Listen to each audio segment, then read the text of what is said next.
હરે રામ રામ રામ હરે હરે હરે રામ રામ રામ રામ હરે હરે. હરે કૃષ્ણ માતાજી. હરે કૃષ્ણ. હરે કૃષ્ણ માતાજી. હરે કૃષ્ણ. હરે કૃષ્ણ. સ્વાગત છે તમારું બધાનું.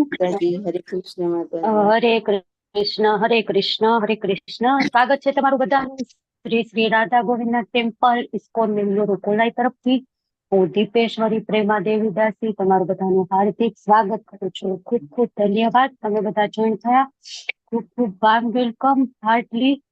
હરે કૃષ્ણ. નિમિષા માતાજી, આરતી માતાજી, અશિતા માતાજી, ધ્રુવતી માતાજી, હેમા માતાજી, હિરણ્યમય કેશવી માતાજી, જિજ્ઞેશ પ્રભુ, લલિત કુમાર વૈદ હરે પ્રભુ, કૃષ્ણ નૈના માતાજી. માતાજી, નિહલ માતાજી, હરે કૃષ્ણ.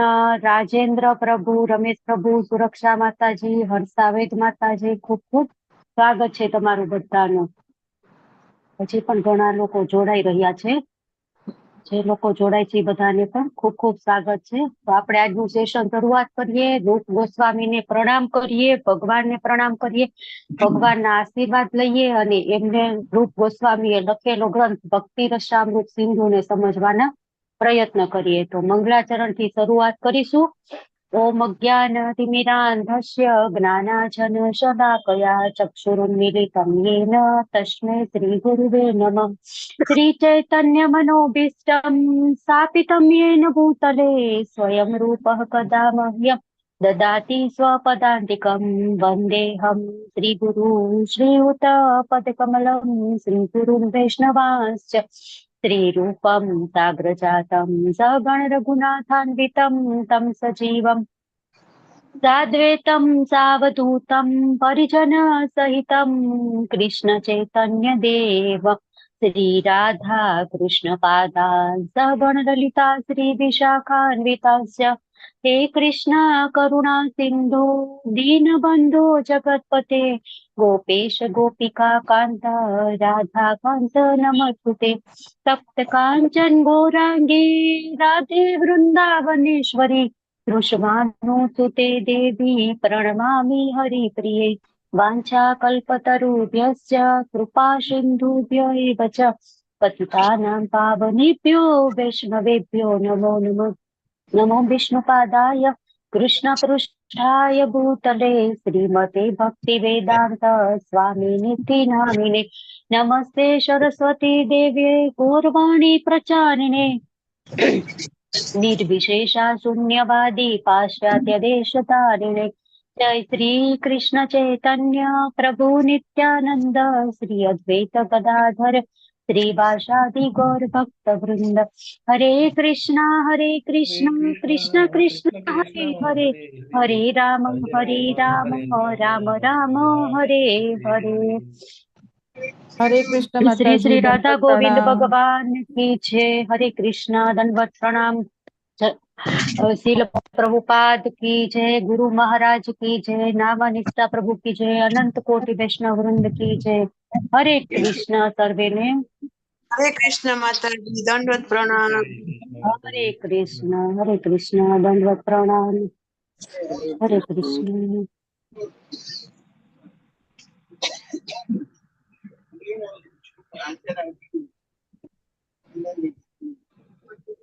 ચલો મેં કો હોસ્ટ બનાવી દીધા છે 2-3 લોકોને, તો બેકગ્રાઉન્ડ સાઉન્ડ નું ધ્યાન રાખજો. ચલો આપણે કયો અધ્યાય પહોંચ્યા છીએ કોણ કહેશે? હરે કૃષ્ણ. 10મો 10 અધ્યાય 10.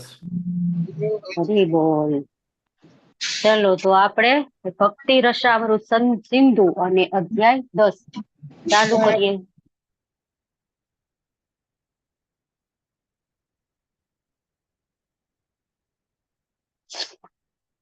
રાધા ગોવિંદજીના ચરણોમાં વંદન કરીએ અને એમને પ્રાર્થના કરી કે જેમની સેવા આપણે જોઈએ છીએ કે સેવાના જે 64 અંગો છે, 64 જે કરવા જેવી ન કરવા જેવી વસ્તુઓ એ બધી ભણીએ છીએ. શીખીએ છીએ તો ભગવાન આપણને એવી બુદ્ધિ આપે કે આપણને એ સમજાઈ જાય. આપણે 9મો અધ્યાય છે એ જોઈ લીધો છે.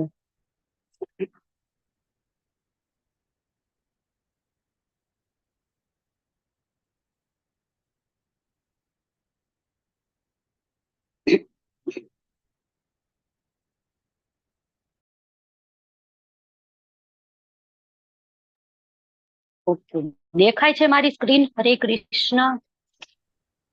હા માતાજી. હા માતાજી, હરે કૃષ્ણ. હરે કૃષ્ણ. તો શું છે એમાં? સાંભળવાની અને યાદ રાખવાની તકનીકો. અધ્યાય 10 છે. એમાં આપણે જે 9મા અધ્યાયમાં જોયું હતું કે આમ કરવું જોઈએ ને આમ નહીં કરવું જોઈએ, બરાબર. તિલક કરવું જોઈએ, ચરણામૃત પીવું જોઈએ, પ્રસાદ ખાવો જોઈએ. તો એનું જ કન્ટિન્યુએશનમાં છે. તો સૌથી પહેલું શું છે કે શ્રવણમ, સાંભળવું જોઈએ, બરાબર. તો શ્રવણમ નું આપણને આમ ખબર જ છે, બરાબર. લેવલ 1, લેવલ 2 કરી દીધું તો કે ખૂબ જ અગત્યનું છે શ્રવણમ. એટલે કે સૌથી પહેલું જ પગથિયું છે ને, નવધા ભક્તિ છે, સ્ટાર્ટ જ ક્યાંથી થાય છે? શ્રવણમ થી, બરાબર ને. શ્રવણમ કીર્તનમ વિષ્ણુ સ્મરણમ પાદ સેવનમ. તો શ્રવણમ થી જ પહેલા શરૂ થાય છે. અને એમાં પણ શેનું શ્રવણ આપણે કરવાનું? શ્રવણ એટલે સાંભળવું. તો ખૂબ જ અગત્યનું છે સાંભળવું એ. તો એમાં પણ શું સાંભળવાનું? તો કે ભગવાનના નામ, ગુણ, રૂપ, લીલા, આ બધાનું શ્રવણ કરવાનું, બરાબર. કેટલું કેવું હોય? નામ શ્રવણ હોય કે જે પછી ગુણાદિ શ્રવણ હોય, ચરિત્ર શ્રવણ હોય, લીલા શ્રવણ હોય, બરાબર. અલગ અલગ એવી રીતના.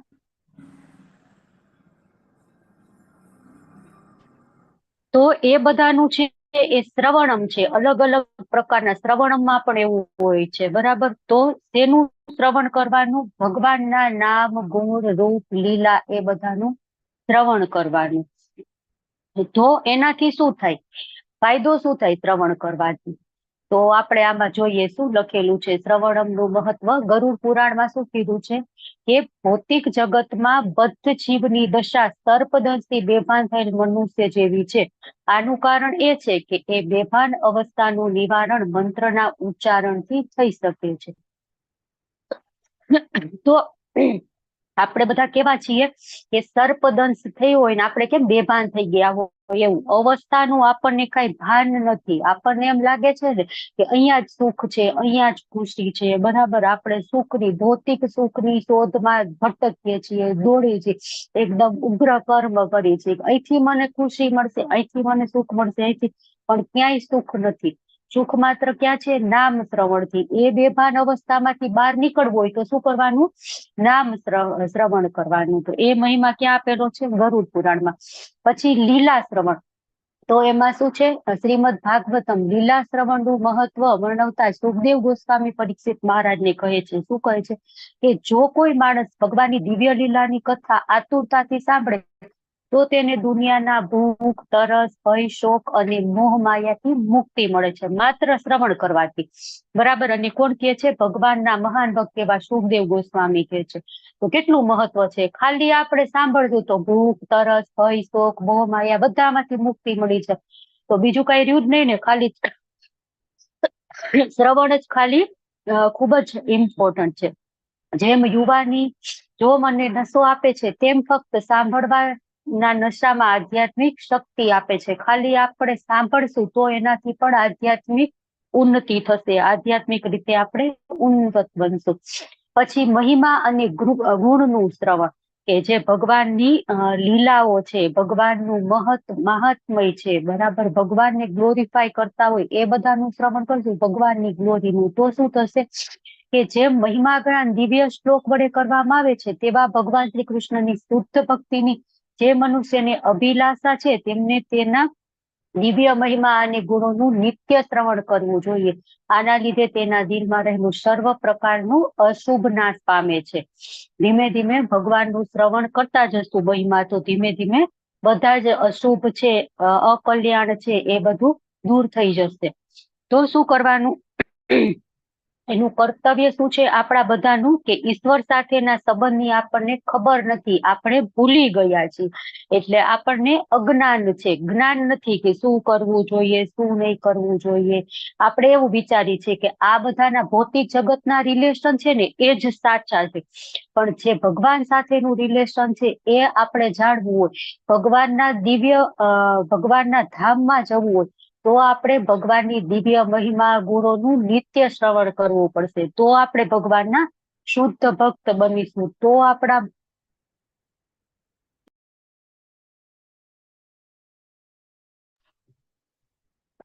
આપણે ભગવાનના ધામમાં પહોંચી શકશું.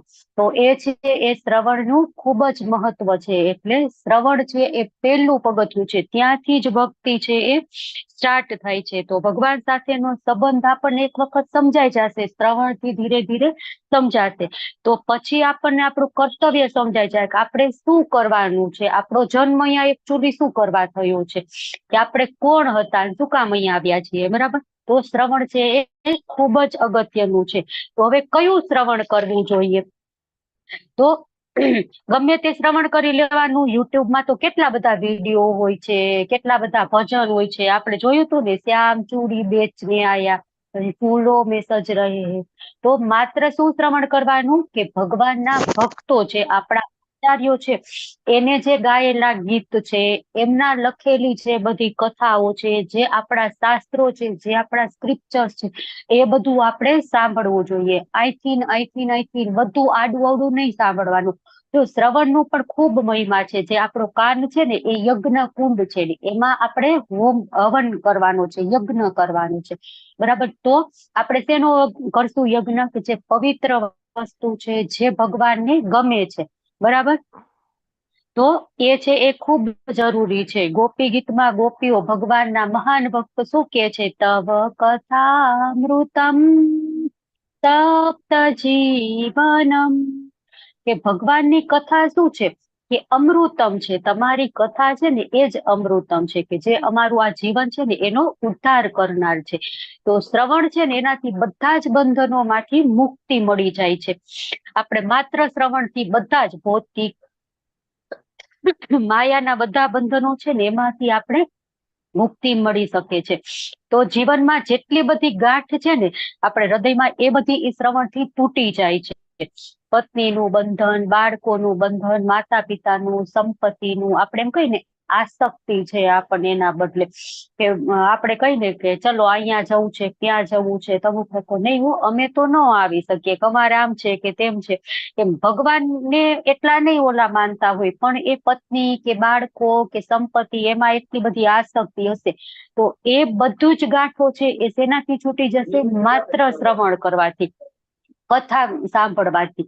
તો એ જે કથા રૂપી તલવાર છે ભગવાનની, એ સાંભળશું તો એનાથી આ બધી જ ગાંઠો છે એ છૂટી જશે.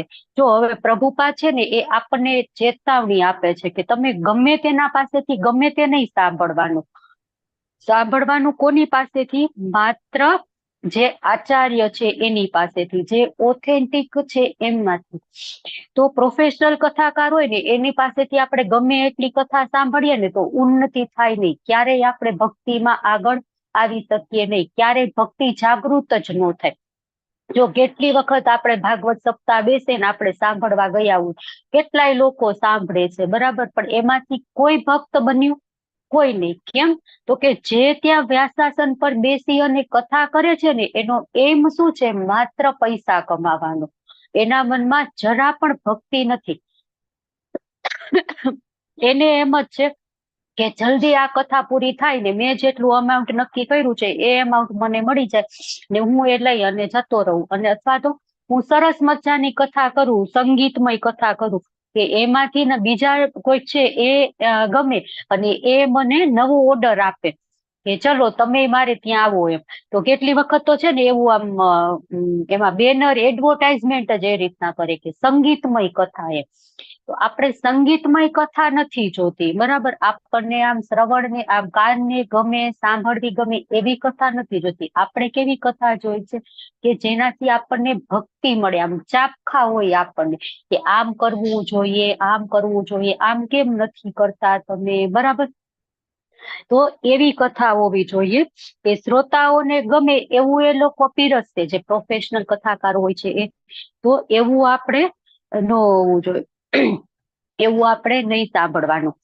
હવે આપણને એવું લાગે ને કે આ લોકો તો એમ કે છે શું ઇસ્કોન સિવાય બીજે ક્યાંય ભક્ત જ નહીં હોય, બીજે ક્યાંય કથા થતી જ નહીં હોય? તો નહીં, થાય છે, એવું નથી, પણ એ રેરલી એકદમ ઓછી થાય છે, બરાબર. પણ જે આપણે પેલા જાણી લેવાનું કે કોણ કથા વાંચવા વાળું કોણ છે વક્તા, અને એના જે આપણી પરંપરા છે એમાંથી આવતા હોય તો એની કથા સાંભળવામાં કઈ વાંધો નથી.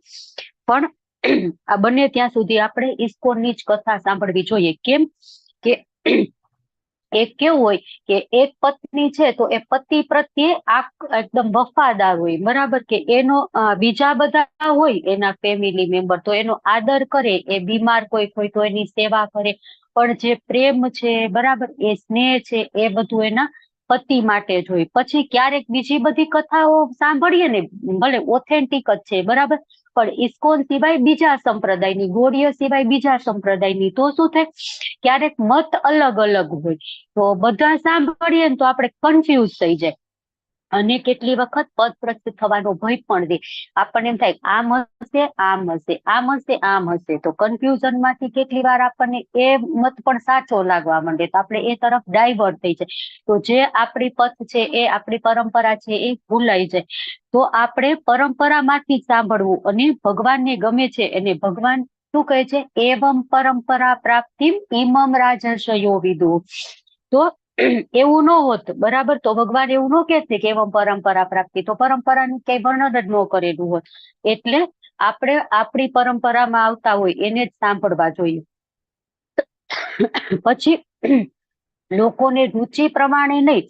જો કેટલાય વક્તાઓ કેવા હોય કે સામે કયું ઓડિયન્સ બેઠું છે ને એને ધ્યાનમાં રાખીને એ કથા કરતા હોય, તો એવું ન હોવું જોઈએ કે આ લોકોને ગમશે કે નહીં ગમે, પણ ભક્તોને ગ્રહણ કરવાની ક્ષમતા કેટલી છે એ લોકોમાં, બરાબર. એકદમ હાઈ લેવલની એકદમ ફિલોસોફિકલ વાત કરીએ, પણ એ લોકોનું લેવલ જ નથી એટલું, તો સામે જે બેઠા છે ભક્તો, એની ગ્રહણ કરવાની ક્ષમતા કેટલી છે એ પ્રમાણેનું જ્ઞાન આપવું જોઈએ. તો શીલ પ્રભુપાદ આપણને કહ્યું છે કે બુક તમે વાંચો ને તો એ પણ શીલ પ્રભુપાદજીએ લખેલી હોય ને એ જ વાંચવાની. કે આપણા પૂર્વવર્તી આચાર્ય કેટલાય બધાય છે, બરાબર, તો એને 200, 300, 500 એટલા વર્ષ પહેલા બુક લખેલી હતી, પણ એ સમય, સ્થળ અને સરકમસ્ટન્સ પ્રમાણે એ સમય પ્રમાણે અનુકૂળ હોય, એમાં અમુક પોઈન્ટ હોય ને એ એવા લખેલા હોય. અને પછી કેમ થાય, શીલ પ્રભુપાદજી આવ્યા તો એને આ સમય પ્રમાણેમાં થોડા ઘણા ચેન્જીસ કરી અને આપણને આપ્યું. જો ભક્તિ રસામૃત સિંધુ છે ને રિયલમાં મોટો બધો ગ્રંથ છે, કેટલાય બધા એના પાર્ટ છે, અને સંસ્કૃત એનું આપણે ટ્રાન્સલેશન જોઈએ તો પણ એ હાઈ લેવલનું એકદમ, આપણને કઈ સમજાય જ નહીં. તો પ્રભુપાદજીએ એમાંથી જે યોગ્ય હતું ને એટલું જ આપણને આપ્યું. અને આપણે અત્યારે માત્ર જે પેલો એક ભાગ છે ને એના જ 19 અધ્યાય જ ભણીએ છીએ, જે પૂર્વ વિભાગ છે ને એટલું જ આપણે ભણીએ છીએ. કેમ તો કે અત્યારે સમય અને સ્થળ અને સરકમસ્ટન્સીસ પ્રમાણે એટલું જ આપણા માટે જરૂરી છે, એટલે આપણે એટલું જ ભણવાનું છે. તો કોઈની નિંદા કરે એવું પણ આપણે શ્રવણ કરવું ન જોઈએ, અને પ્રભુપાદના વખાણ કરી અને બીજા સંપ્રદાય આચાર્યની નિંદા કરી એવું પણ આપણે સાંભળવું ન જોઈએ. તો હંમેશા આપણે આપણી ઓથેન્ટિક પરંપરામાંથી જે આવતું હોય એ જ આપણે શીખવાનું, સાંભળવાનું. હવે આપણે અહીંયા વાત થઈ ને આપણી પરંપરામાંથી આવતા હોય એવું જ આપણે સાંભળવું જોઈએ. તો ભક્તોના સંઘમાં આપણે રહીએ, બરાબર, ભક્તો પાસેથી સાંભળીએ તો એનાથી શું લાભ થાય, કોણ કહેશે? હરે કૃષ્ણ, તમારો એક્સપિરિયન્સ શેર કરવો છે કે આમની પાસેથી આ સાંભળ્યું ને મારા જીવનમાં આ પરિવર્તન આવ્યું? હરે કૃષ્ણ. એનીવન? હરે કૃષ્ણ. હરે કૃષ્ણ, બોલો પ્રભુ. હું આમ તો સ્કૂલમાં તો છેલ્લા લગભગ સાડા ત્રણ વર્ષથી જોડાયેલો છું અમદાવાદ. પણ જયારે મારા એક ભક્ત દ્વારા મોબાઈલ પર આપણું મેંગલુરુ ઇસ્કોનની આવી લિંક, મેં કહું લાવો જોઈએ તો ખરા કેવું છે, અનુકૂળ આવશે તો ચાલુ રાખીશું. મેં કલ્પના માતાજીની પહેલી ભગવત ગીતા લેવલ 1 નું ચાલુ કરેલું. પણ એમાં મને રસ પડી ગયો અને ગીતામાં મને ઘણું જાણવા પણ મળ્યું કે આજ સુધી ગીતામાં શું કહેવા માંગે છે. મેં એ 8 થી 7 મહિના પહેલા જ મેં જાણ્યું 38મી બેચ. પછી તો લેવલ 1 કર્યું, લેવલ 2 કર્યું, લેવલ 3 અત્યારે ચાલુ થઈ ગયું, 4 થઈ ગયું, 5 ચાલુ છે. એટલે આટલું અનુભવ મળી ગયો મને. હરે કૃષ્ણ. હરે બોલ, હરે કૃષ્ણ. ખૂબ સરસ પ્રભુ. હરી બોલ. ચલો હવે બીજા કોઈને શેર કરવું છે? હરે કૃષ્ણ.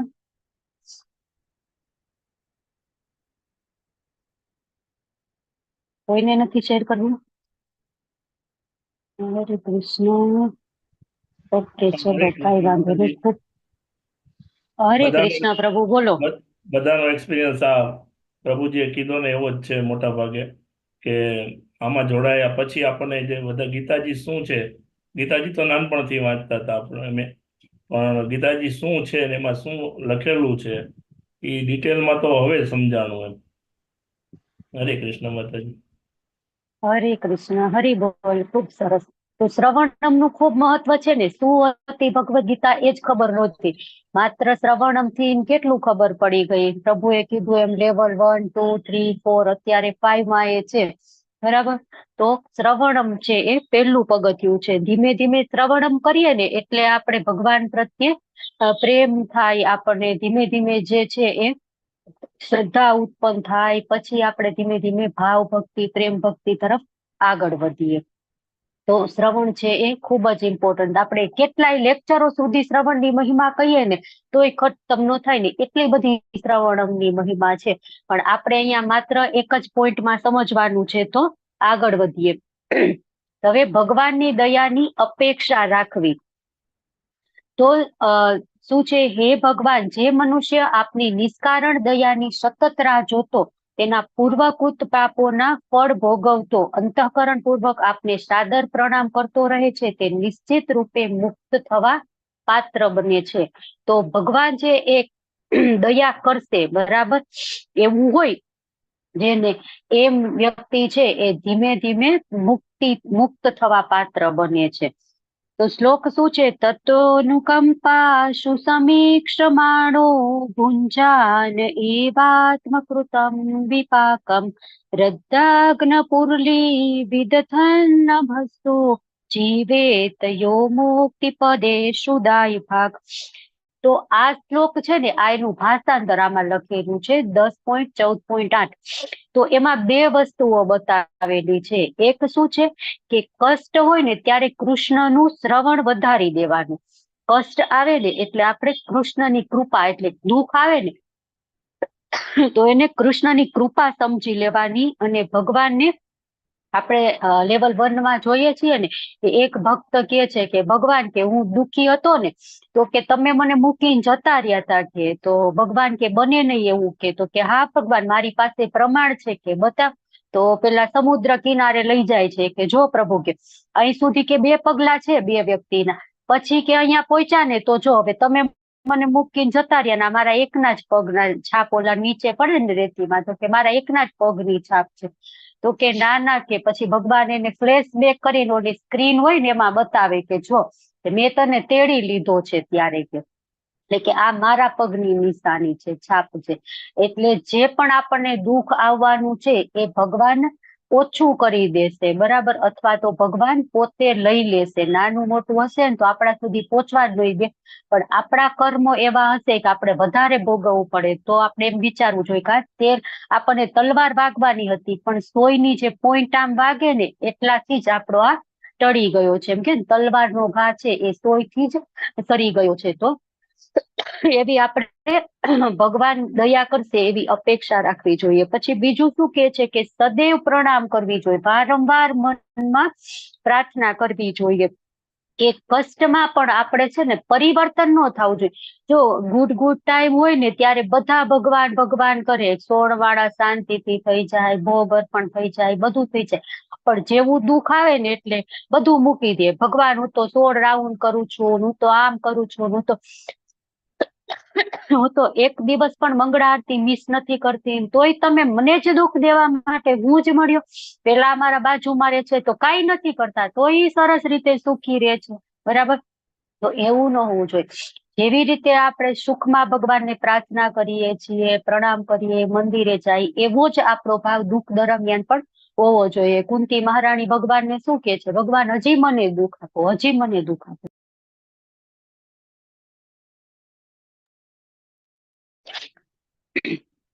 તો પ્રેમ અને શ્રદ્ધાથી આપણે પ્રણામ કરવા જોઈએ. અને આવા જે મનુષ્ય છે જે ભગવાન પ્રત્યે દયાની અપેક્ષા રાખે છે, સુખમાં અને દુઃખમાં સમાન રીતે, એ છે એ મુક્તિને પાત્ર છે, એ મુક્ત થવા માટે પાત્ર બને છે. તો આપણે આશા ક્યારેય છોડવી જોઈએ નહીં. દુઃખ આવે તો પણ નહીં. જો ચિત્રકેતુ મહારાજના પુત્ર જયારે મૃત્યુ થાય છે ને, તો એમની જે રાણી છે ને, એ ખૂબ જ આમ બોલે છે ભગવાનને કે ભગવાન તમે આવું કેમ કર્યું, તમે જ આમ તેમ.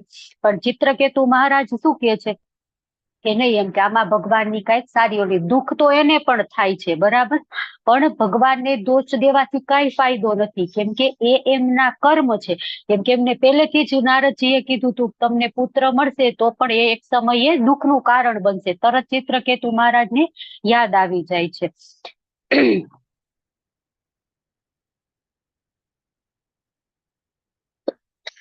અને જ્યારે આવા દુઃખ આવે ને, ત્યારે પણ આપણે કૃષ્ણનું ચિંતન અને મનન કરવું જોઈએ, ઉલટાનું વધારી દેવું જોઈએ. જ્યારે સુખી સમય છે ત્યારે કરીએ છીએ ને, એના કરતા વધારે કરવું જોઈએ. અને એ જ એકમાત્ર શાંત બના છે.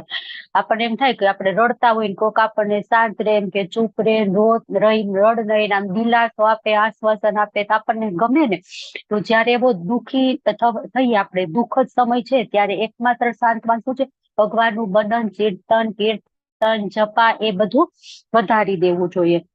અને આ ભાવનામાં જીવન વીતે છે એ ભક્તને ભગવત ધામ કન્ફર્મ છે. તો શું કરવું જોઈએ કે ગંભીરતાપૂર્વક કૃષ્ણ ભાવનામૃત યુક્ત કર્મ કરવા જોઈએ. જો ગંભીરતા છે ને, એ ખૂબ જ અગત્યની છે. કે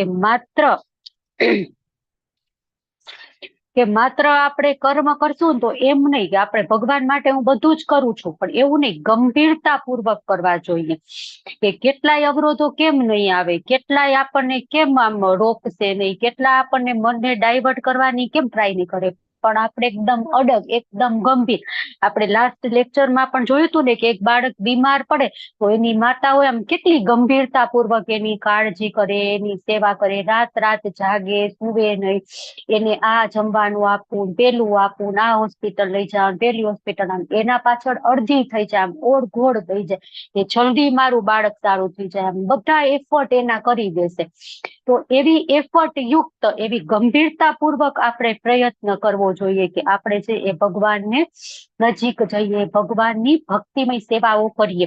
ને ઘરમાં પ્રોબ્લેમ આવે, હેલ્થના પ્રોબ્લેમ આવે, તો એ તો ધીમે ધીમે આવવાના જ છે, બરાબર. એ જ માયાદેવીનું કામ છે ને, કે જેમ જેમ તમે ભક્તિમાં આગળ વધશો એમ ધીમે ધીમે માયાદેવી છે એ એમાં અવરોધ ઉત્પન્ન કરશે. પછી એ ભલે ને હેલ્થ રિલેટેડ પ્રોબ્લેમ હોય, એ મની રિલેટેડ પ્રોબ્લેમ હોય, ઘરના ફેમિલી મેમ્બરો વચ્ચે મનના મોટા હોય, કઈ ઝઘડા હોય, તો આ બધું અવરોધ છે એ આવવાનું જ છે. તો આપણે શું કરવાનું? ગંભીરતાપૂર્વક. તો કૃષ્ણની પ્રસન્નતા છે માટે જે પણ કરીએ ખૂબ જ ધ્યાનથી અને ખંતથી કરવું જોઈએ, એકદમ. એ બધી જ આપણી ક્રિયાઓ છે એ કૃષ્ણને પ્રસન્ન કરવા માટે છે, એવું વિચારવાનું. આપણે એવું વિચારવાનું કે હું આ કામ કરીશ તો કૃષ્ણને ગમશે કે નહીં ગમે, બરાબર. આપણે બીજા કોઈનું નહીં વિચારવાનું. આપણે કેટલી વાર કેવું હોય કે હું આ કરીશ તો 4 લોકો શું કહેશે, બરાબર. પણ એ 4 લોકો કે સમાજ કે પરિવાર કે એનું કોઈનું નહીં. આપણે એકમાત્ર એમ વિચારવાનું, હું આ નહીં કરું તો કૃષ્ણને કેવું લાગશે, હું આ છોડરાવું નહીં કરું તો કૃષ્ણને ગમશે નહીં ગમે. તો જે માણસ, જે ભગવાનના કારણે આપણે અહીંયા આવ્યા છીએ, જે ભગવાન એટલા દયાળુ, એટલા કૃપાળુ છે, જે ભગવાનના ધામમાં આપણે પાછું જવું છે, તો આપણે માત્ર એનો જ એક કરવાનો વિચાર કે ને, તું હી એક આધાર, બીજા કઈ નહીં. કૃષ્ણ ભગવાન એક જ આધાર છે. એમને એકને કેવું લાગશે એ જ આપણે વિચારવાનું હંમેશા. હજી કેટલી વખત મેં કીધું છે ને, ક્યારેક આપણને એમ થાય ને તિલક કરવામાં શરમ આવે છે, તો શેની શરમ આવે? કોક શું વિચારશે એ શું કામ વિચારવું જોઈએ? તિલક કરશું, કંઠી પહેરશું, સરસ ધોતી કુર્તો સાડી પહેરશું, તો ભગવાન કેટલા રાજી થશે, અને આપણે કેવા સરસ વૈકુંઠમાંથી આવેલા ભગવાનના પાર્ષદો લાગશું. બરાબર ને? તો હંમેશા આપણે આપણું નહીં વિચારવાનું, પણ ભગવાન શ્રી કૃષ્ણને કેવું લાગશે એ આપણે વિચારવાનું, અને એ ભગવાન શ્રી કૃષ્ણને ગમશે, એ પ્રસન્ન થશે, એ પ્રયત્ન આપણે દ્રઢતાપૂર્વક, ગંભીરતાપૂર્વક કરવા. આમ ખાલી કરવા ખાતર કરીએ એવું નહીં, પણ એકદમ એફર્ટલી આપણે એકદમ એફર્ટ, એમાં 100% આપણા એફર્ટ આપી દેવાના, એવું આપણે સરસ મજાનું કરવાનું. કોક એમ વિચારે ને કે મને તો બહુ, મારામાં તો બહુ યોગ્યતા છે, હું તો આમ કરું છું, હું તો તેમ કરું છું, તો એ 0. બરાબર? યોગ્યતા શું? નો ક્વોલિટી ઇઝ બેસ્ટ ક્વોલિટી છે. ભક્તિમાં શું છે? મારામાં તો કાંઈ લાયકાત નથી, હું તો એકદમ નીચ છું, એકદમ હલકા, હું તો આમ કહેવાય ને કે ભગવાન આમ મારા તરફ જોવે નહીં, હું એટલાય લાયક છું નહીં.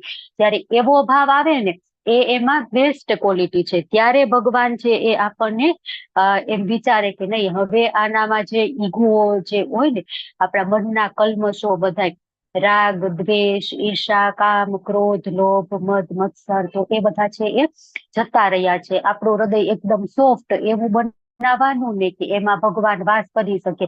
જ્યાં સુધી આ બધા કલ્મશો હશે ને ત્યાં સુધી ભગવાન અંદર વાસ નહીં કરે, ત્યાં સુધી બહાર ઉભા રહીને જોશે, હા હજી પવિત્ર, હજી એમાં થોડીક મલિનતા છે, નિર્મલ નથી બન્યું. જ્યારે નિર્મલ બને ત્યારે ભગવાન એમાં વાસ કરે. અને એ બધું છે એ ક્યાંથી શરૂ થાય? શ્રવણમથી. પછી ભગવાનની દયાની, એમ થાય કે હાલો એક સમયે તો ભગવાન, એને એ બધું નિર્મળ ક્યારે બને મન?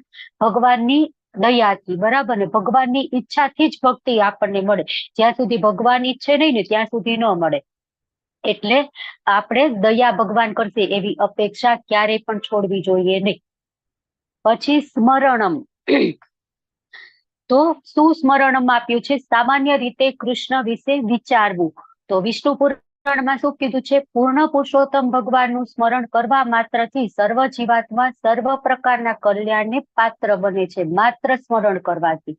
અને તેથી હું એના અજન્મ અને સનાતન ભગવાનનું નિત્ય સ્મરણ કરું છું. તો ભગવાનનું માત્ર સ્મરણ કરીએ તો સર્વ પ્રકારના કલ્યાણ છે એ આપણને મળી જાય.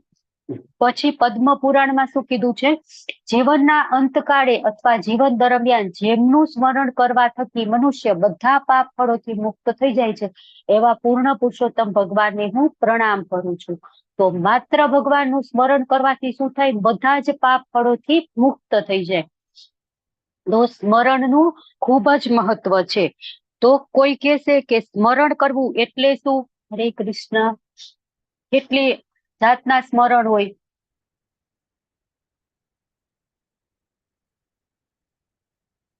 હરે કૃષ્ણ. તો સ્મરણ કરવું એટલે બોલો. હા, મનમાં ભગવાન કૃષ્ણના વિચારો મનને પુરોવી રાખવું. ઓકે, હરિબોલ. કે મનમાં કૃષ્ણ ભગવાનના વિષયમાં વિચારવું, ઊંડાણથી વિચારવું. બરાબર? તો સ્મરણ અને ધ્યાન એ બંને વચ્ચે શું ડિફરન્સ છે? બોલો, હવે કોણ કહેશે? આપણે હવે આગળ છે ને ધ્યાન આવશે, તો સ્મરણ અને ધ્યાન એ બંને વચ્ચે કઈ રીતના સમજી શકાય ડિફરન્સ? હરે કૃષ્ણ. સ્મરણ ગમે તેને હાલતા ચાલતા જ્યાં બેઠા હોય બાજુ તો પણ કરી શકીએ, અને ધ્યાન માટે તો એકાગ્ર રીતે બેસીને જ થઈ શકે.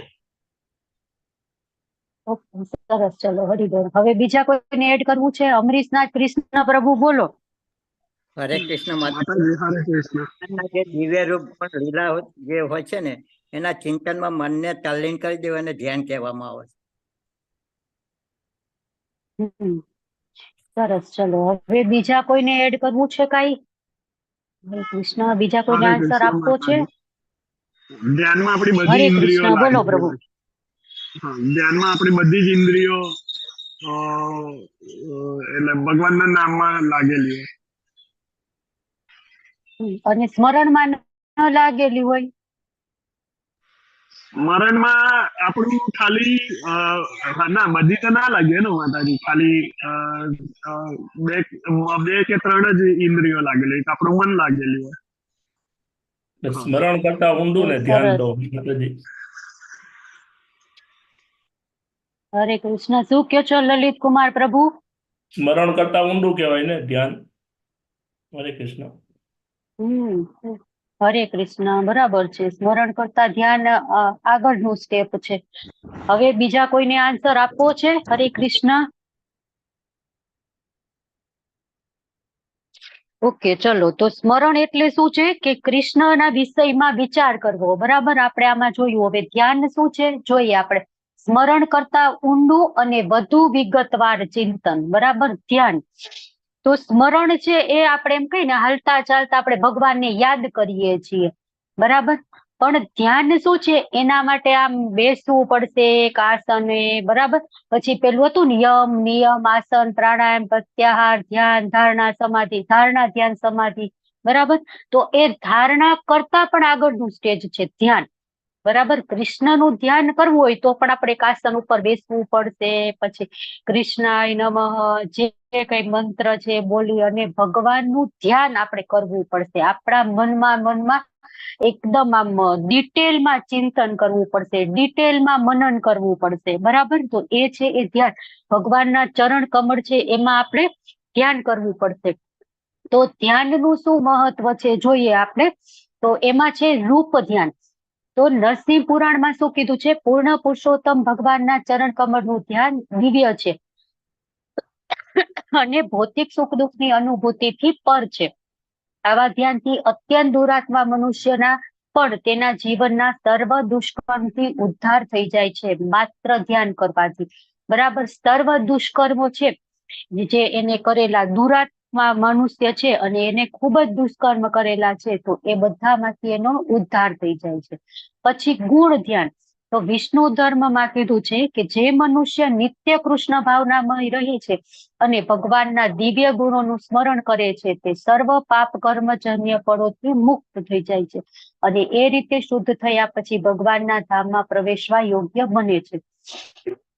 કે જે નિત્ય કૃષ્ણ ભાવનામય રહે અને ભગવાનના ગુણોનું સ્મરણ કરે છે, ભગવાનના ગુણનું ધ્યાન કરે છે, એ માણસ છે એ ભગવાનના ધામમાં પહોંચવા યોગ્ય બને છે. પછી લીલાનું ધ્યાન. તો પદ્મ પુરાણમાં કીધું છે કે જે મનુષ્ય ભગવાનની મધુર લીલા અને અદ્ભુત કાર્યનું સતત ધ્યાન કરે છે તે નિશ્ચિત રૂપે સર્વ ભૌતિક દોષોથી મુક્ત થઈ જાય છે. અને સેવા ધ્યાન.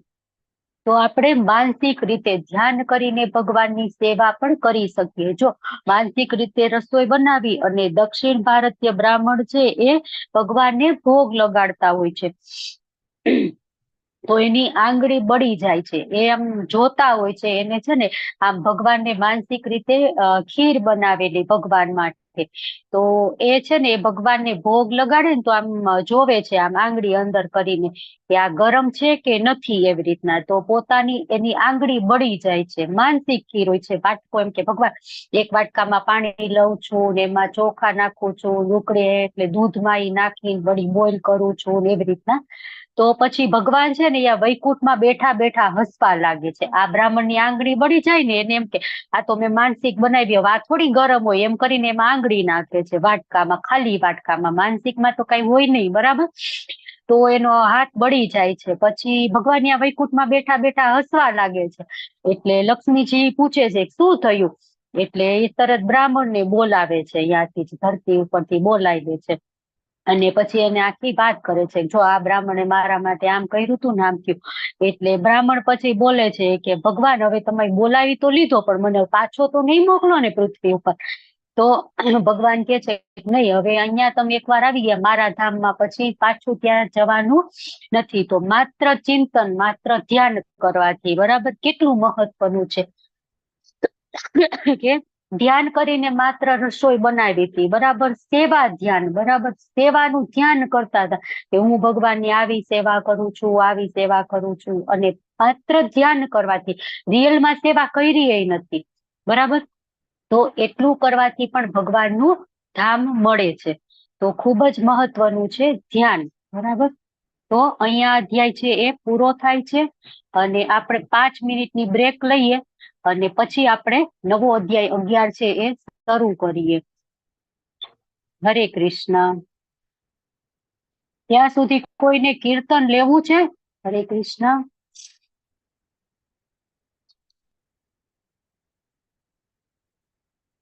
હરે કૃષ્ણ. હા કે ના તો કયો કોઈ. હરે કૃષ્ણ રજરાની માતાજી. વિનીતા માતાજી. હરે કૃષ્ણ. હા લઈ લો માતાજી. ચાલો હું તમને સ્પોટલાઇટ કરું છું. કેમેરો ઓન કરો.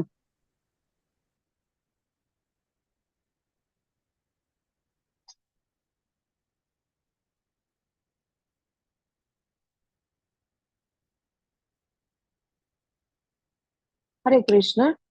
યુગલાષ્ટકમ. કૃષ્ણ પ્રેમમયી રાધા, રાધા પ્રેમમયો હરિ, જીવને નિધને નિત્યમ, રાધા કૃષ્ણ ગતિ મામા. કૃષ્ણ દ્રવીણમ રાધા, રાધા યાદ્રવીણમ હરિ, જીવને નિધને નિત્યમ, રાધા કૃષ્ણ ગતિ મામા. કૃષ્ણ પ્રાણમયી રાધા, રાધા પ્રાણમયો હરિ, જીવને નિધને નિત્યમ, રાધા કૃષ્ણ ગતિ મામા. કૃષ્ણ દ્રવમયી રાધા, રાધા દ્રવમયો હરિ, જીવને નિધને નિત્યમ, રાધા કૃષ્ણ ગતિ મામા. કૃષ્ણ ગેહે સ્થિતા રાધા, રાધા ગેહે સ્થિતો હરિ,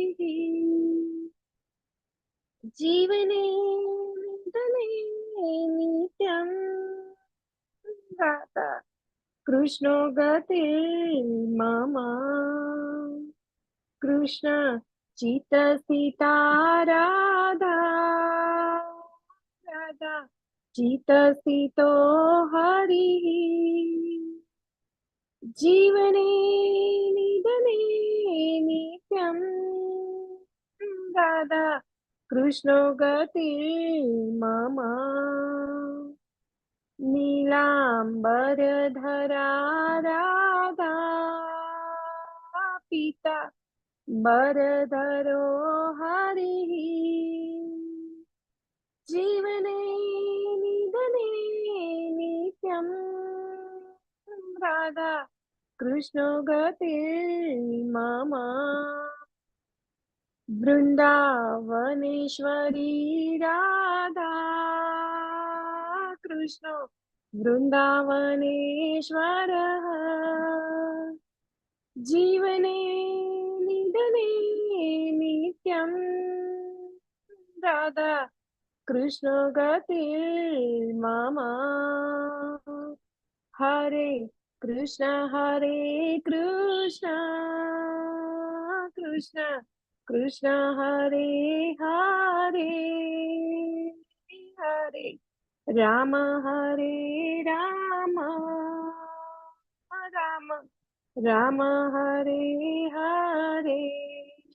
હરે કૃષ્ણ માતાજી. હરે કૃષ્ણ. ધન્યવાદ માતાજી તમારી સેવા માટે. આમ નામ રાધા ગોવિંદજીની સેવા કરતા રહો. ખૂબ ખૂબ ધન્યવાદ માતાજી. ચલો તો હવે આપણે 11મો અધ્યાય તરફ આગળ વધીએ. 11મો અધ્યાય છે દિવ્ય સેવાના પ્રકાર. હવે થોડા ઘણા જે આપણે 64 અંગો છે એમાંથી ભણવાના છે એ આપણે અહીંયા ભણવાના છે. તો દિવ્ય સેવાના પ્રકારો. તો એમાં સૌથી પહેલું છે દાસ્ય. તો દાસ્ય એટલે ભગવાનની સેવા કરવાની દાસની જેમ. બરાબર, આપણે ભગવાનના દાસ છીએ એવા ભાવથી આપણે ભગવાનની સેવા કરવાની. તો અહીંયા બે પ્રકારની દાસ્ય ભાવ છે એનું વર્ણન થયેલું છે. તો એક શું છે કે વર્ણાશ્રમ ધર્મમાં આસક્ત હોય અને ભગવાનને કર્મના ફળ આપે છે. જો કર્મ અર્પણમ, કર્મના ફળ છે ને એ અર્પણ કરે છે, પ્રવૃત્તિઓ અર્પણ કરે છે, વ્યવસાયના ફળ છે એ અર્પણ કરે છે. તો ભક્તિ પહેલા કર્મ આવે અને શુદ્ધ ભક્તિ, સેવા અને સાધના ભક્તિનો અભ્યાસ એમાં હોતો નથી. માત્ર કે જે કંઈ પણ હું કર્મ કરું છું એનું જે કંઈ ફળ મળે એ બધું ભગવાનને અર્પણ કરે છે. પછી બીજા કેવા છે તો કે ભક્ત ભાગવત ડાયરેક્ટ ભગવાનની સેવા કરે દાસત્વ ભાવથી. શ્રવણમ, કીર્તનમ, વિષ્ણુ સ્મરણમ, પાદ સેવનમ. તો આમાંથી જે કંઈ પણ ગમે એ એક પ્રકાર છે એમાંથી ભક્તિ કરે અને એ ડાયરેક્ટ ભગવાનની સેવા કરે. જો સેવાના ભાવમાં ઊંડી એકાગ્રતા અને ભૌતિક જગતથી મુક્ત. તો આ વ્યક્તિ છે એની ભક્તિ કેવી છે? શુદ્ધ ભક્તિ. અને આ વ્યક્તિઓ છે એ કેવા કહેવાય છે? શુદ્ધ ભક્ત. જો નીચે આમાં પિક્ચરમાં સરસ પ્રભુપાદજી, ભક્તિ વિનોદ ઠાકોર બધા જ ગુરુ મહારાજના ફોટા આપેલા છે. તો એ બધા છે એ મુક્ત આત્મા છે, શુદ્ધ ભક્ત છે અને ભગવાનની શુદ્ધ ભક્તિ કરે છે. તો કોણ કહેશે ભક્તિ, આપણે જે નવધા ભક્તિ છે, જે નવ અંગો છે ભક્તિના, એ કોણ કહેશે? શ્રવણમ, કીર્તનમ. ચલો બોલો. અને એક એક છે ને એનું એક એક એક્ઝામ્પલ બોલવાનું. આપણે લેવલ 1 માં જોઈએ છીએ ને, શ્રવણમ તો પરીક્ષિત મહારાજ, એવી રીતના. ચલો એક એક બોલો, હેન્ડ રેઝ કરો જેને બોલવા છે એ.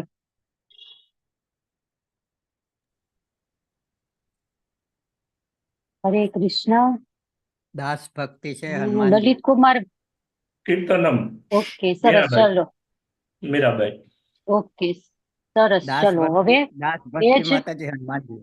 દાસ ભક્તિ હનુમાનજી. બરાબર છે, પણ 9 બોલો. ચાલો 9 તો થવા જોશે ને. બીજા બોલો. ચલો આ બે વ્યક્તિઓ તો બોલ્યા, લલિત કુમાર પ્રભુ ને સાખ્યમ અમરીશનાથ સાક- કૃષ્ણ પ્રભુ. હરે કૃષ્ણ. સાખ્યમ ભક્તિ અર્જુનની. હરે ઓકે, સરસ. ચલો સાખ્યમ ભક્તિ અર્જુનજીની. પછી ચલો હવે આગળ બોલો કોઈક. કીર્તન સુખદેવજી મહારાજ. હા, કયું કીધું? કીર્તન નામ રૂપ ગુણ લીલા. ઓકે, સરસ. કીર્તનમમાં સુખદેવજી મહારાજ. પછી પાદ સેવનમ લક્ષ્મી માતા. પાદ સેવનમ લક્ષ્મીજી. ખૂબ સરસ.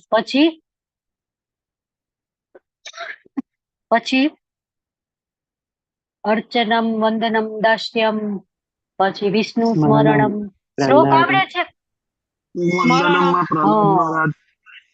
સ્મરણામાં સ્મરણમમાં પ્રહલાદ. ધ્રુવ મહારાજ, પ્રહલાદ મહારાજ. પછી હરે કૃષ્ણ. અર્ચનમ, વંદનમ, આત્મનિવેદનમ. ચલો એ 3 રહી ગયા. આત્મનિવેદન બલી મહારાજ. આત્મનિવેદનમમાં બલી મહારાજ. પછી વંદનમમાં ધ્રુવ મહારાજ. વંદનમમાં ધ્રુવ મહારાજ. અર્ચનમમાં પૃથુ મહારાજ. ખૂબ સરસ. ચલો કોઈને શ્લોક આવડે છે? હરિબોલ. બધાને આવડી તો ગયા, 9 થઈ ગયા. પણ કોઈને આવડે છે? સ્મરણમ, વંદનમ, વિષ્ણુ સ્મરણમ, પાદ સેવનમ. અર્ચનમ, દાસ્યમ, સાખ્યમ, વંદનમ, દાસ્યમ, આત્મનિવેદનમ. ખૂબ સરસ. હરિબોલ. તો જો આમાં ભક્તિ રસામૃત સિંધુમાં જેના જે એક્ઝામ્પલ આપ્યા છે ને એ આપણે જોઈએ ને, તો શ્રવણમમાં પરીક્ષિત મહારાજ. બરાબર. એમને ખબર હતી કે 10 એમને 7 દિવસ છે બરાબર એમની જયંતિના. તો એમને શું કર્યું? શ્રવણમ. બરાબર. તો એનાથી બેસ્ટ બીજું શ્રવણમ નું હોય કે એને શ્રવણમ એક જ પ્રકારની જે ભક્તિ છે એ કરી પરીક્ષિત મહારાજ. પછી કીર્તનમમાં સુખદેવ ગોસ્વામી. કેમ કે આ છે ને ગ્રંથો લખાયા ત્યારે મીરાબાઈ નો સમય એનાથી શરૂઆતનો છે. મીરાબાઈ પણ આવી શકે કીર્તનમમાં. બરાબર. પણ કીર્તનમ એટલે ખાલી કીર્તન કરવું એ જ નહીં, ભગવાનની નામ, ગુણ, રૂપ, લીલા એ બધું કહેવું અને સાંભળવું, એ બધું કીર્તનમ. તો કીર્તનમમાં સુખદેવ ગોસ્વામી. પછી વિષ્ણુ સ્મરણમ. તો વિષ્ણુ સ્મરણમમાં પ્રહલાદ મહારાજ. કે એક એવી પળ નહોતી કે ભગવાનને એ ભૂલી ગયા હોય, હંમેશા વિષ્ણુ સ્મરણ એમને ચાલુ ચાલુ. પછી પાદ સેવનમમાં લક્ષ્મી માતા, બરાબર, પાદ સેવનમ. પછી અર્ચનમમાં પૃથુ મહારાજ. પછી વંદનમમાં અક્રૂરજી. પછી દાસ્યમમાં હનુમાનજી, સખ્યમમાં અર્જુનજી અને આત્મનિવેદનમમાં બલિ મહારાજ. બરાબર, બલિ મહારાજ ની આપણને ખબર છે વામનદેવ છે એ નાનકડું બાળકનું રૂપ લઈને આવે છે અને નાના પગ હોય આવડા કાવડા. તો હવે બલિ મહારાજ ને એમ થાય કે આને 3 ડગલા જમીન માંગી, એમાં કેટલી માગશે, કે આટલી 3 ડગલામાં તો બેસી પણ નહીં શકે. એ કે હું તને તું કેય આપું ગે, તને આ સામ્રાજ્ય આપું, આ સામ્રાજ્ય આપું, હીરે જવાહરાત મોતી માણેક જમીન જે કેય આપું, એકાદો દેશ આપીને એનો રાજા બનાવી દઉં. તો કે નહીં, મારે તો 3 ડગલા જમીન જ જોઈ છે. પછી એના ગુરુ મહારાજ છે એ કે છે કે જો બલિ, કે આ વિષ્ણુ છે કે છલ કરવા તારી પાસે આવ્યા છે, હમણાં તારું બધું લઈ લેશે. તો કે ભલે લઈ લે. કે વિષ્ણુ મારી પાસે આવે ને માગે, હું પાછો હતું કે હું પ્રહલાદ મહારાજ નો પૌત્ર છું. પછી મોટો પગ કરે, એકદમ પોતાનું વિકરાળ રૂપ બનાવી દે, વિશાળ એકદમ. તો 1 ડગલામાં શું માગી લે છે? હરે કૃષ્ણ, 1 ડગલું રાખે તો શું આવી જાય છે? આખું પૃથ્વી. પછી બીજું આકાશ. એક પગમાં આખા ઉપરના લોક આવી જાય, એક પગમાં આખા નીચેના લોક આવી જાય. તો હવે ત્રીજું પગ ક્યાં મૂકે? તો બલિ મહારાજ શું કે છે? મારા માથા ઉપર મૂકો, હું જ તમને સમર્પણ કરી દઉં છું. એમ કે જે સંપત્તિ છે એ એના માલિકને આધીન હોય છે ને, તો એ સંપત્તિ કરતા જે માલિક છે એ મોટો છે, એટલે કે તમે મારા માથા ઉપર પગ મૂકો. અને ભગવાનને બધું છે એ અર્પણ કરી દે છે. તો આત્મનિવેદનમાં બલિ મહારાજ. અને નવે રીતે કોણ ભક્તિ કરે છે? હરે કૃષ્ણ, ચલો બોલો. અમરીશ મહારાજ. અમરીશ મહારાજ, હરી બોલ, ખૂબ સરસ. તો એવી ભક્તિ આપણે કરવાની છે, પણ ખબર નહીં આ જન્મમાં તો થાય કે નહીં, પણ ભગવાનને હંમેશા ઈચ્છા કરશું તો ભગવાન પૂર્ણ કરશે. બરાબર, તો આપણે હંમેશા એવી ઈચ્છા કરવી જોઈએ કે ભગવાન તમારા ભક્તના ચરણ કમળના જે ચિહ્નો છે એના ઉપર અમે ચાલીએ, અમે તો એની ચરણ રજ બરાબર છીએ, પણ અમે પણ ધીમે ધીમે એને યોગ્ય બનીએ કે તમારી એવી ભક્તિ કરી શકીએ. પછી સખ્ય મિત્ર ભક્તિ. તો મિત્ર છે ને 2 પ્રકારના હોય, શુભેચ્છા મિત્ર. બરાબર, તો શુભેચ્છા મિત્ર એટલે શું? તો ભગવાનની કૃપા કે આશીર્વાદમાં વિશ્વાસ હોય એને. બરાબર, કે દ્રૌપદી હતી એ ભગવાનના મિત્ર હતા. બરાબર, દ્રૌપદીજી એ કૃષ્ણ રક્ષણ કરશે એવો એને હંમેશા વિશ્વાસ. કૃષ્ણ મારા શુભેચ્છક છે અને હું કૃષ્ણની શુભેચ્છક છું. બરાબર, આપણે એનું સારું ઈચ્છતા હોય, હિત ઈચ્છતા હોય, તો એમાં ભગવાન ઉપર 100% પૂરેપૂરો વિશ્વાસ હોય, તો એ છે શુભેચ્છા મિત્ર. અને બીજા મિત્ર કેવા હોય? તો વિગ્રહ જે ભગવાનના છે ને એને પણ એ મિત્ર સમજીને સેવા કરે.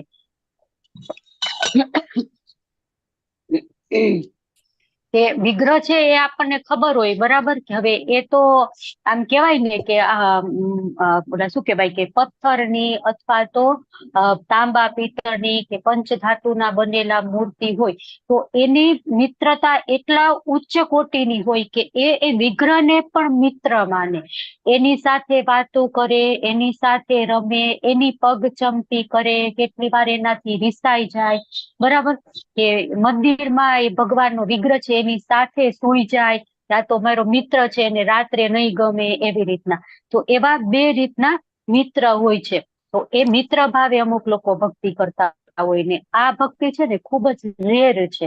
કે અર્જુનજીએ જેવી કરી, કે જેવી જો કૃષ્ણ સુદામા અથવા તો દ્રૌપદીજી, કે અત્યારે જે લોકો છે એ વિગ્રહ પૂજા કરતા હોય ને, તો એ લોકો જયારે આમ આરતી કરતા હોય કે ભોગ લગાવતા હોય ને, તો એની આમ આદાન પ્રદાન ચાલુ જ હોય.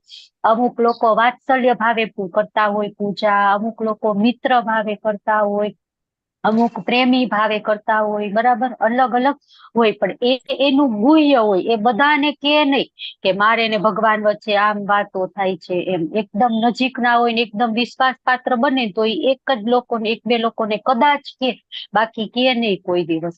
તો આવી બે રીતની મિત્ર ભક્તિ છે. પછી આત્મનિવેદન. તો આત્મનિવેદન એટલે શું? તો આગળ જોઈએ કે પ્રભુને બધું સમર્પિત કરવું. તો શરીર અને મન, હરિભક્તિ વિલાસમાં કીધું છે કે આત્મ શરણાગતિમાં શરીરમાં સમર્પણ વિશે, કે હું તમારા માટે વેચાણ પ્રાણી છું, જાણવડીની ચિંતા નથી, એમ કે હું જ ભગવાન તમારો છું, મને કઈ ચિંતા નથી. તમે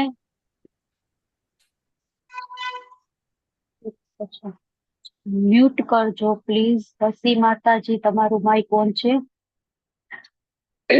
તો આપણે આપણી કઈ ચિંતા ન હોય, કે ભગવાન જ બધું જોઈ લેશે, બરાબર. ભગવાન તમને જે રીતે રાખવું હોય એ રાખો.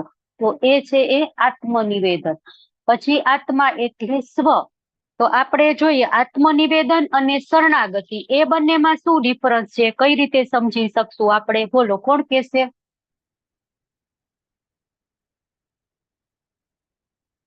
હરે કૃષ્ણ.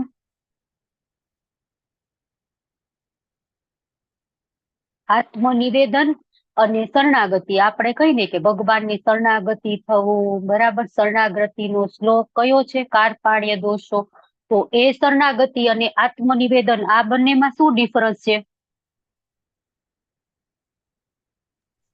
હરે કૃષ્ણ. બોલો. હરે કૃષ્ણ. આત્મનિવેદન એટલે શરીર સાથે પોતે જ આખા ભગવાનના શરણાગત થઈ ગયા. અને શરણાગતિમાં ખાલી આપણી જે ધન સંપત્તિ ને બધું હોય એમને આપણે શરણે થઈ ગયા, એમ એ રીતે. હરે કૃષ્ણ. હરે કૃષ્ણ. ચલો, બીજા કોઈને કઈ સમજાવવું છે આત્મનિવેદન અને શરણાગતિ? તન મન ધન સહિતની છે એ આત્મનિવેદન થાય ને માતાજી. તન મન અને ધન શરણાગતિ? શરણાગતિ. ઓકે, આત્મનિવેદન બરાબર. પછી શરણાગતિ? હરે કૃષ્ણ માતાજી. હરે કૃષ્ણ. બોલો. શરણાગતિમાં હું એ દાસ છું, ભગવાનનો દાસ નો દાસ, દાસાનો દાસ, દાસાનો દાસ, દાસાનો દાસ છું, એટલે એ શરણાગતિ.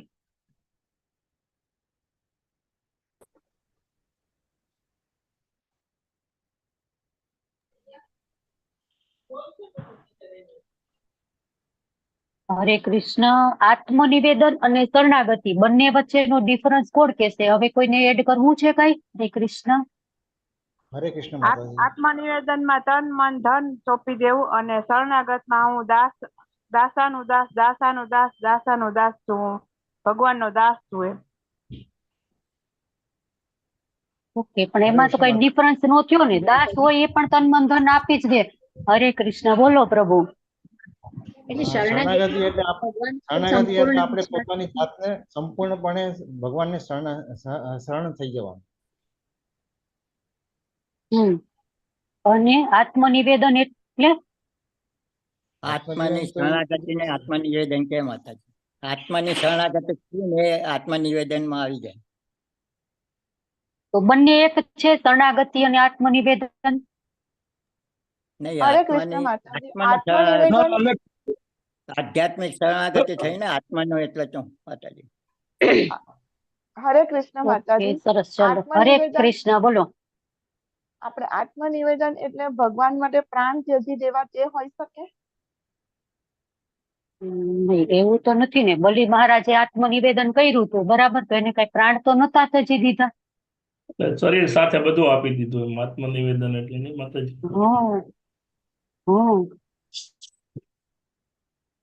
ચલો, જો આત્મનિવેદન એટલે શું ખબર છે? કે આત્માને ભગવાનને સમર્પણ કરવું, બરાબર. મન, શરીર, આસક્તિ બધું જ સમર્પણ કરી દેવું. હરે કૃષ્ણ. અમરીશનાથ કૃષ્ણ પ્રભુ, બોલો.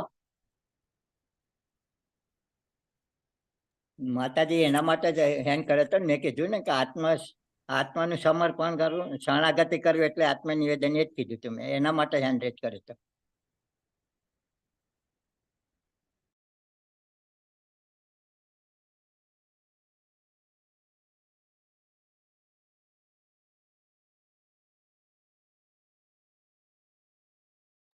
ઓકે, સરસ. ચલો આગળ આપણે જોઈએ કે આત્મનિવેદન એટલે આત્માને ભગવાનને સમર્પણ કરી દેવું, મન, શરીર, આસક્તિ બધું જ.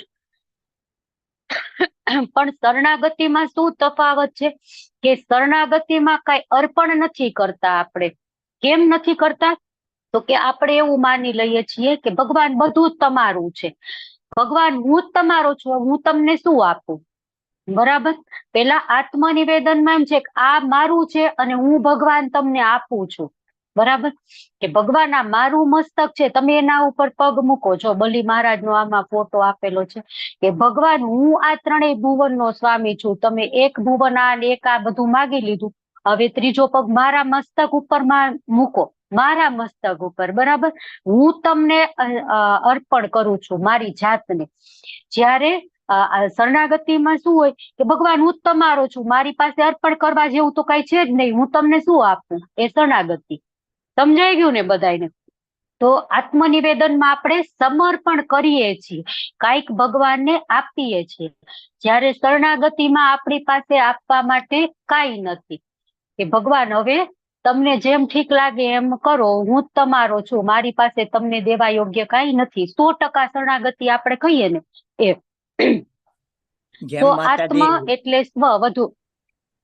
માતાજી, જેમ બોલો. અર્જુનજી છેલ્લા અધ્યાયમાં શરણાગત થાય છે ને કૃષ્ણને, ભગવાનને, એ શરણાગતિમાં આવી જાય. હા, એ શરણાગતિમાં આવી જાય. જયારે પેલા કે છે કે કાર્પાણ્ય દોષો શ્લોક આવે ને ત્યારે શરણાગતિ હોય છે, પણ 100% શરણાગતિ ત્યારે નથી હોતી. હજી મનમાં કેટલા બધા વિચારો મંથન ચાલતું હોય છે કે અહીંયા મારા આ છે, સગાવાલા છે, આમ છે, તેમ છે.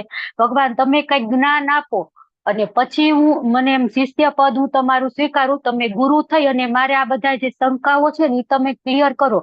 અને 18મો અધ્યાય આવે ને ત્યારે એ બધી શંકાઓ ક્લિયર થઈ જાય અને પછી એમ કે છે કે હવે તમે જેમ કીધું ને એમ જ હું કરીશ. બરાબર. તો ત્યારે જે માયના ને છે 18મા અધ્યાયમાં એ શરણાગતિ છે. તો કૃષ્ણના સેવકની તરફેણમાં તમામ પ્રકારની સ્વવિભાવનાઓ અને ઓળખો નો ત્યાગ કરો. યમનાચાર્યની પ્રાર્થના, હે પ્રિય પ્રભુ, હું કોઈ શરીરમાં મનુષ્ય તરીકે અથવા દેવ તરીકે રહેતો હોઉં, પરંતુ હું જે કોઈ પ્રકારના જીવનમાં હોઉં તેની મને લેશ માત્ર ચિંતા નથી, કારણ કે આ શરીર તો માત્ર ત્રિગુણાત્મક પ્રકૃતિની આડ અસર છે, આડ પેદાશ છે, અને આ શરીરધારી હું મારી જાતને આપને શરણમાં નાખું છું. કે ભગવાન જે કઈ પણ છે એની મને લેશ માત્ર ચિંતા નથી, કેમ કે બધું જ હું તમારે શરણમાં આવી ગયો છું.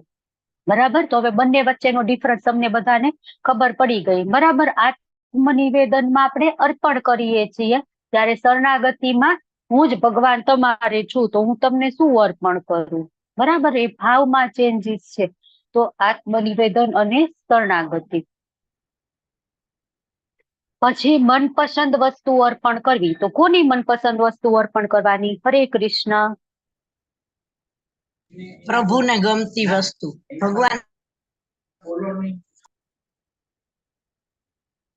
ભગવાનને ગમતી વસ્તુ અર્પણ કરશું તો આપણને ગમતી વસ્તુ નહીં અર્પણ કરીએ. ચલો આ વસ્તુ મને નથી ગમતી તો આ અર્પણ કરી દઉં છું, એવું કરશું?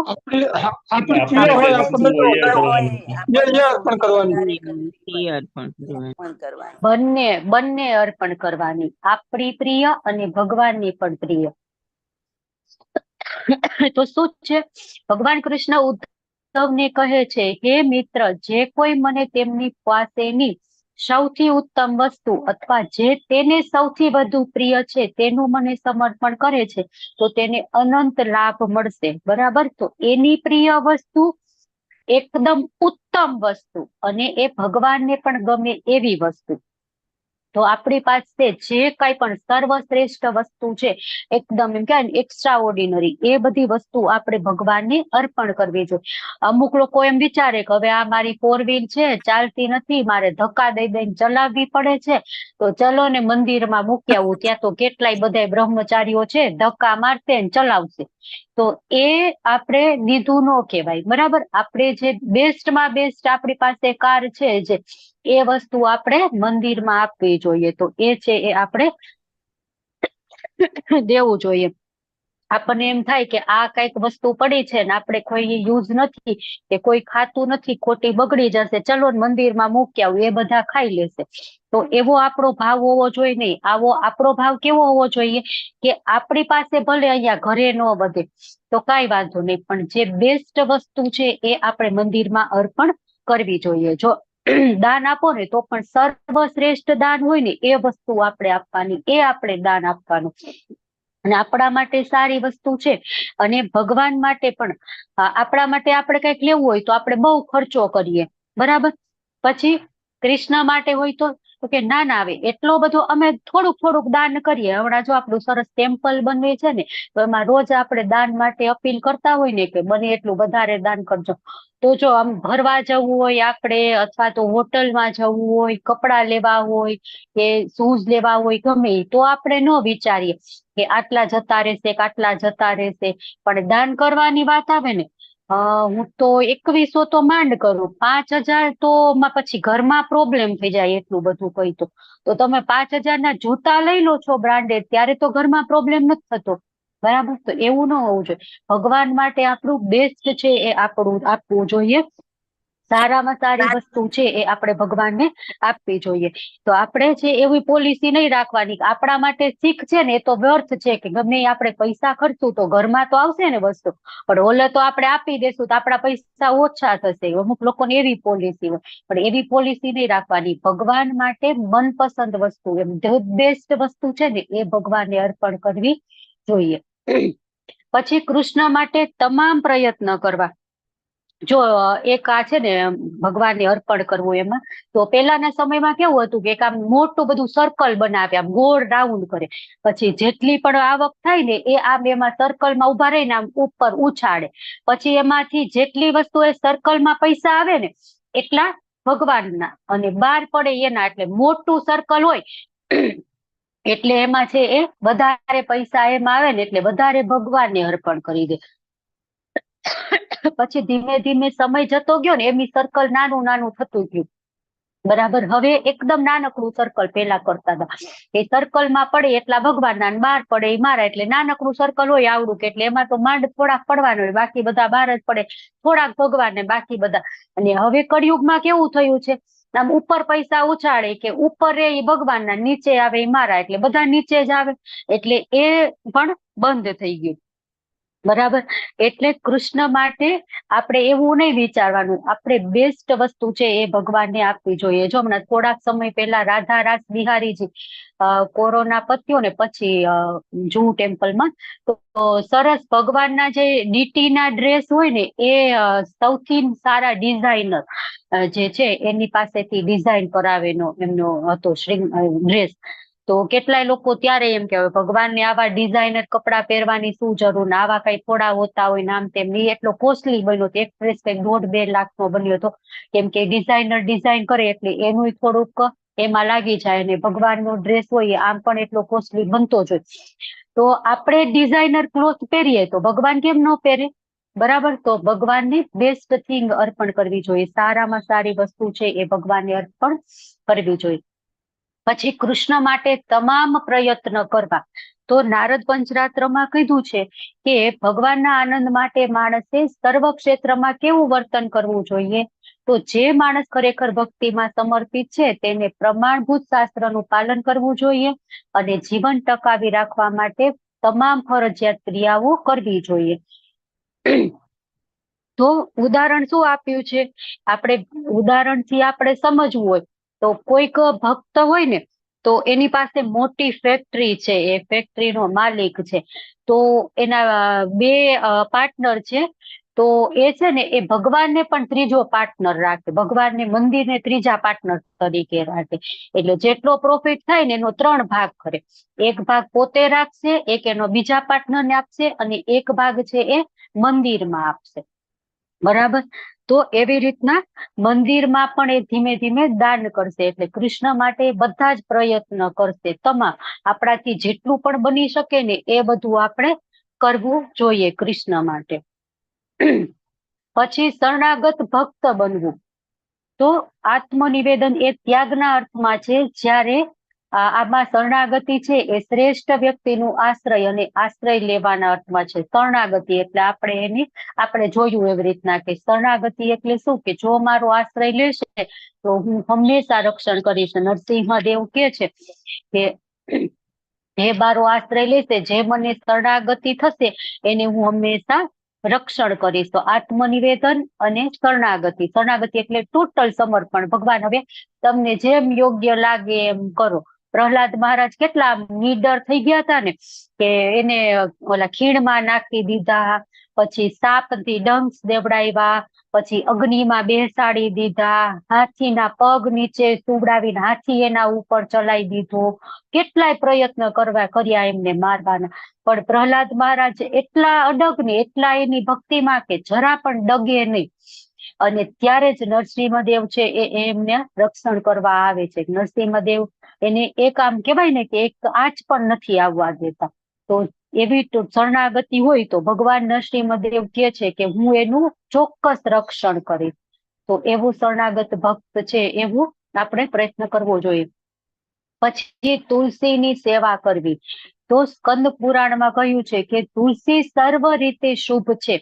જો કોઈ વ્યક્તિ દર્શન, સ્પર્શન, સ્મરણ, વંદન, શ્રવણ અને તુલસીનું રોપણ કરે તો તે હંમેશા સારું છે, કલ્યાણ કરે છે, બધા ક્લેશો છે એ દૂર કરનાર છે. અને જો કોઈ માણસ આ રીતે તુલસી સેવા કરે તો તેને કાયમ માટે વૈકુંઠ લોકમાં રહે છે. જો કોઈ માણસ જળ અર્પણ કરે અને નમસ્કાર કરે તો યમરાજ છે એના ભયથી એ મુક્ત થઈ જાય છે, એને લેવા માટે યમરાજ નો આવે.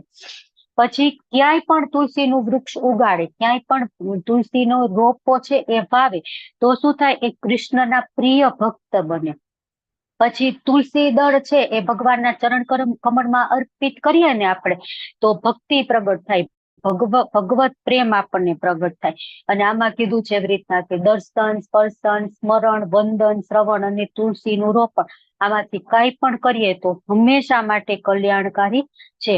અને કોઈ પણ રીતે આપણે તુલસીના સંપર્કમાં આવીએ તો આપણે હંમેશા વૈકુંઠ લોકમાં રહેવા માટે લાયક બનીએ છીએ.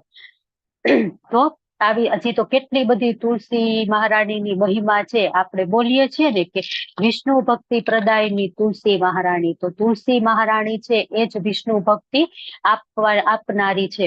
અને તુલસી મહારાણીના સાનિધ્યમાં આપણે જપ કરી તો એકદમ ક્લિયરિટી પૂર્વક જપ થાય છે આપણા. પછી આપણે તુલસી મહારાણીની પ્રદક્ષિણા કરીએ, સવારમાં આરતી કરીએ તુલસી મહારાણીની. કેમ તો કે એ ભગવાનના શુદ્ધ ભક્ત છે અને આપણને એનું એસોસિએશન મળે છે. બીજા કોઈ ભક્તનું એસોસિએશન મળે કે ન મળે કાંઈ નહીં, પણ એ તુલસી મહારાણીનું આપણને એસોસિએશન મળે તો આપણે આપણી જે ભક્તિ છે એમની જે પવિત્રતા છે એવી પવિત્રતા આપણામાં આવે, એમની જે ભક્તિ છે તુલસીજીની એવી ભક્તિ આપણામાં આવે અને ધીમે ધીમે આપણે ભગવાનના ધામમાં જવાને લાયક બનીએ. બરાબર. ખૂબ જ સરસ તુલસી મહારાણીની કથા છે કે કેમ તુલસી મહારાણીને અહીંયા આવવું પડ્યું, કેમ એમને વૃક્ષનું શરીર મળ્યું. પણ ફરીથી ક્યારેક સમય હશે તો ત્યારે આપણે આ કરશું કથા. અત્યારે આપણે અહીંયા ક્લાસ કન્ક્લુડ કરીએ છીએ. 11મો અધ્યાય અહીં પૂરો થાય છે. હું મારી વાણીને વિરામ આપું છું. તમે બધાએ શાંતિપૂર્વક મને સાંભળી એ બદલ ખૂબ ખૂબ આભાર તમારો બધાનો. વાંછા કલ્પતરુભ્યશ્ચ કૃપા સિંધુભ્ય એવ ચ પતિતાનાં પાવનેભ્યો વૈષ્ણવેભ્યો નમો નમઃ. હરે કૃષ્ણ કૃષ્ણ કૃષ્ણ હરે હરે, હરે રામ રામ રામ હરે હરે. હરે કૃષ્ણ સર્વેને. હરે કૃષ્ણ.